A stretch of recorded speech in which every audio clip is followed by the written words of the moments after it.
dealing with the addition of nucleophiles to the carbonyl carbon of aldehydes and ketones. First, we'll look at the addition of hydride, which, as you see here, is the delivery of the equivalent of a hydrogen anion, which can't really exist by itself. And so we have these reagents, lithium aluminum hydride or sodium borohydride, to deliver the equivalent of a hydrogen anion. That acts as a Lewis base, forming a bond, donating electrons between that hydrogen and the carbonyl carbon, displacing these electrons up toward the more electronegative oxygen, giving us this charged intermediate. You see the new bond in yellow. And the reaction just finishes off with protonation, bond forming, bond breaking, creation of that new bond. The oxygen takes one of the hydrogens away from water that's used to quench the reaction. And in the end, we have the net addition of hydrogen across what was the double bond between carbon and oxygen. So you can always know the net reaction given these conditions, broken down into step 1, step 2, or rather condensed into step 1 and step 2 as it's shown here. And you know then that to the carbon and oxygen of the aldehyde, you have a hydrogen each added, and the double bond goes away. This pattern of reaction chemistry is going to be the same with most every nucleophile. So we can kind of march through the sequence next with oxygen nucleophiles. The simplest one of that type is hydroxide ion. Bond forming, bond breaking, forms this intermediate, protonation, bond forming, bond breaking, net addition of water, in this case, across what was the carbon-oxygen double bond. We see the net reaction here, condensed with the 2 steps above and below the arrow like that to save space. So the other thing I could point out here is that if the oxygen nucleophile was OR minus, where R is typically like any kind of carbon group, an infinite variety, literally, we would not end up then in that case with a symmetric molecule, a carbon that's not chiral in this case, right? But if we had added to OR, it would actually end up being chiral, and we have to take that into consideration. So the addition of OH minus is almost a special case of the oxygen nucleophiles, actually. Follows the exact same pattern. Likewise, nitrogen, say if we add this amine to the carbonyl carbon, follows the same pattern. It's a little bit more complicated because you end up with the O minus, but also the nitrogen takes on a plus charge, having formed that 4th bond.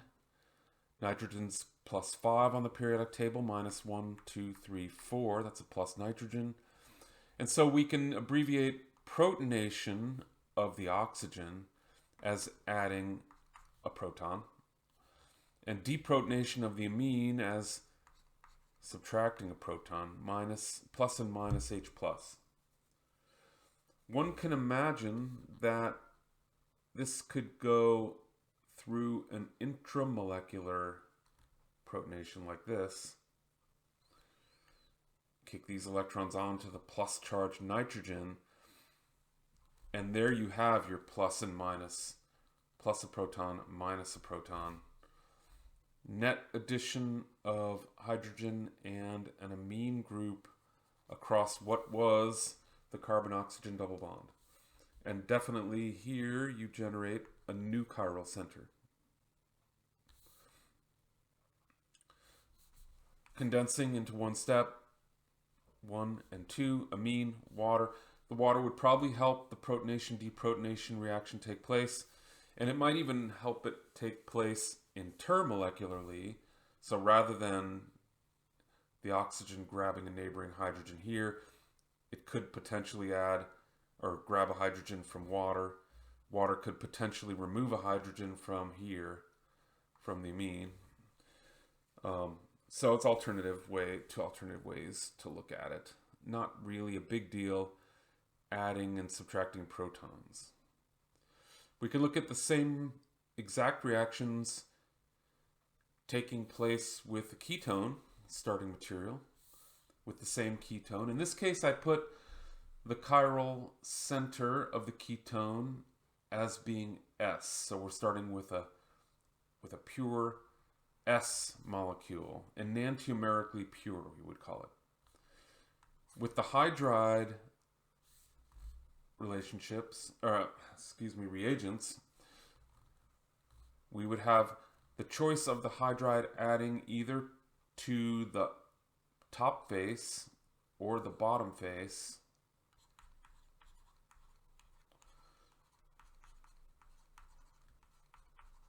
However, with this bulky isopropyl group coming up toward us on the top face, you would expect that to somewhat be a hindrance to the incoming hydride, and that the hydride would then therefore prefer to come in from the underside or the bottom face. And so I've identified what I think would be the major and minor products of this reaction, and we can identify the new chiral center generated, and we can identify it as 1, 2, 3, S and R enantiomers. But in this case, we would expect the S enantiomer to be in the majority. If we add a OH minus to a ketone, we end up with, for example, the OH minus coming in from the bottom face. But then, if you notice, we are not creating a new chiral center because those two are identical. So this is not chiral. And so it really doesn't matter if it attacks from the top or bottom face or both. In this case, you would end up with an achiral, not a chiral center here, still chiral at this center, unchanged. Again, like with the situation above, if we had added an OR group, then we do create a new chiral center, and most likely would follow the pattern of the example above, where the major product is the attack underside. With the amine, we can see that. Summarizing the reaction conditions and expecting that the amine major product would be where it comes in from the bottom face. That gives us the S enantiomer and the R enantiomer as the minor product. This one's a little harder to look at because group 4, which is here, is in the plane of the screen. And so you have to either build the model or be good at visualizing that is 1 to 2 to 3, and you're sort of looking at it with group 4 pointing away from you, clockwise R. So I like these because it reinforces what we did in the previous unit on determining R and S configurations and how we continue to use our knowledge over and over again all the way through.